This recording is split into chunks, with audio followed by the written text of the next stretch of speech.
Miggy, welcome back to my channel. So, yun ulit, same ang suot.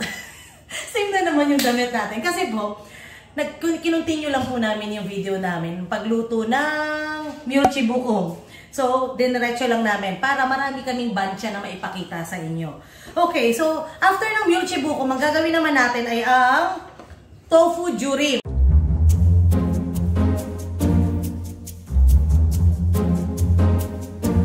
Or braised tofu. So, ang kailangan lang natin na ingredients doon ay, of course, yung leeks. Yung bawang, nandito na siya kasi dito ko lalagay yung sauce. And of course, ang ating tofu. Korean tofu po ito ha. Ito siya. Yan. Yung Pinoy na tofu, I mean, yung local tofu natin, hindi ko pa po siya na-try na gamitin paggawa ng tofu jurim. So, hindi ko po alam na pag yun ang ginamit, hindi ko pa alam kung ano may lasa. Anyway, kung may mahanap naman kayo, actually sa mga hypermarket, meron na nito yung Korean tofu. Hindi na kailangan pumunta ng Korean grocery store. So, ito, firm tofu po ito. Hindi po ito ang soft tofu. Ang soft tofu po kasi ginagamit natin sa paggawa ng sundubu jjigae, yung mga soup.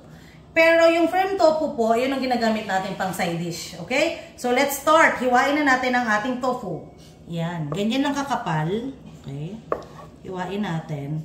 Hindi ko po ito ubusin kasi po, ang ginagawa ko, pag nagluluto ako ng side dish na ganito, hindi ko na siya na-stock sa ref. Yung parang pang isang kainan lang. Medyo masipag tayo eh. may ganon. Anyway, ganito lang siya. Yan. Okay. Lagay natin dito. Tabi muna natin kasi maghihiwa tayo ng leeks. Next is maghiwa tayo ng leeks. Ayan. Maninipis lang. Parang pang-arte lang actually ito. Arte ang dagdag lasa. May iba na naglalagay ng sibuyas ha. Pero ako hindi. Ito na siya. Ganito na lang siya. Yan. Sobrang nipis.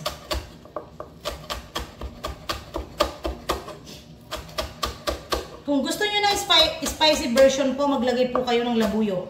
Pinong-pinong labuyo.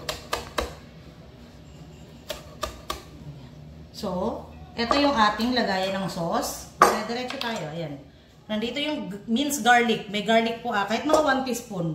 Pero ako po, siguro 1 tablespoon to kasi marami talaga ako mag-garlic. I-shoot natin ang ating leeks. Ayan.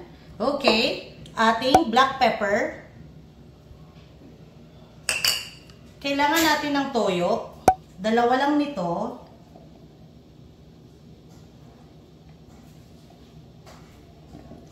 Dati 3 nilalagay ko. Pero maglalagay kasi ako ng magic sarap. Ang padagdag lasa. Hindi naman masama din. Anyway, maglalagay tayo dito ng tubig. Wait lang, kukuha lang ako ng tubig.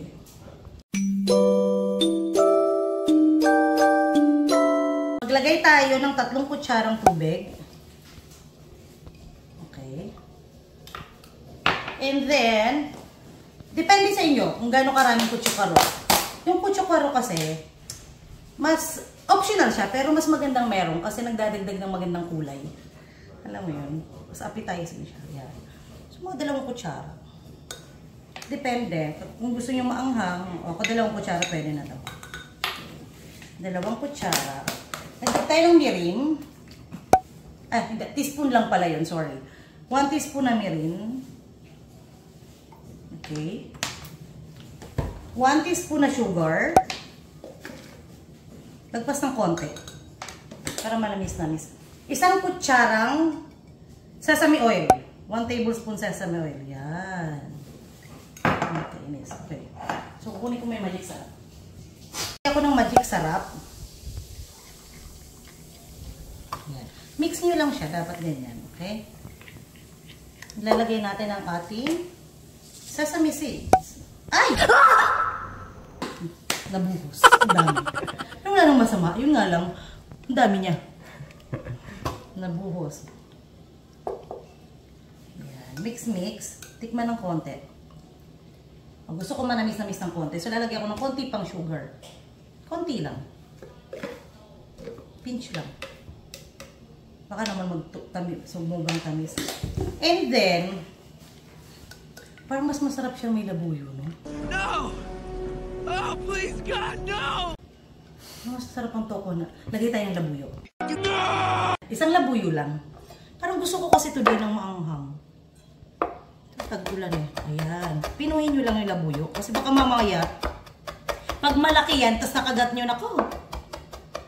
Alam na. Sobrang anghang. So, pinuhin nyo lang siya.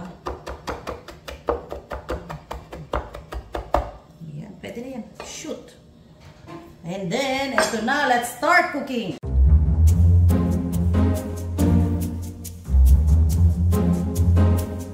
Okay, maglagay tayo ng oil. Hindi ganun karami. Yan lang. Sobrang nga to. O, sige, balik natin.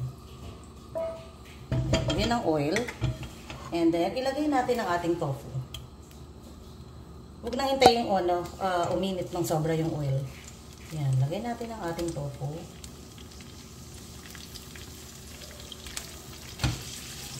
Prito-prito lang natin siya dyan.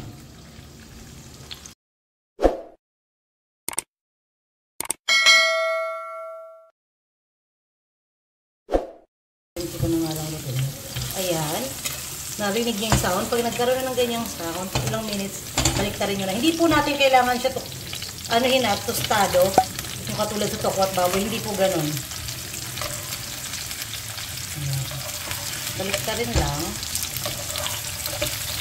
Ayan. Nakita nyo po, as you can see, medyo dumami yung mantika. Ngayon mamaya, bago natin ilagay ang sauce, tatanggalin ko yung mantika. Okay? Ayun naman natin yung durum natin lumulutang sa mantika, no? Ayan, tinanggal ko na yung mantika. And then, ilalagay natin ang sauce. May siningit lang pala ako. Lunchtime na kasi kailangan ko magluto ng ulam ng asawa ko, no? Kaya, ayan. Eto actually, singit lang. Ano ba tawag nito?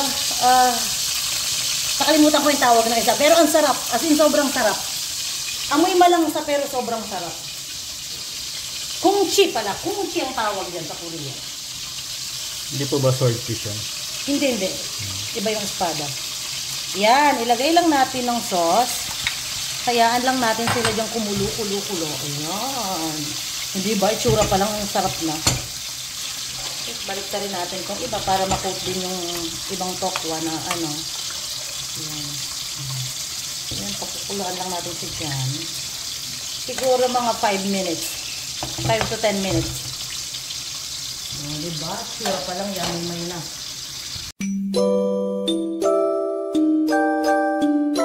Kumonti na yung sauce. So, patayin nyo na. Luto na yan actually. So, i-plating na natin. Luto na ang ating tofu durum. Yan siya. And then, tatin ulit ng konting sesame seed. Yun. So, ayan guys, nakagawa tayo ngayong araw ng dalawang side dishes. Ito yung pinaka-last. Ito yung tofu durum. Sa ating mga next vlog, gagawa pa tayo ng iba pang side dishes at mga kimchi. So, I hope you will like it guys. See you on my next vlog. Bye!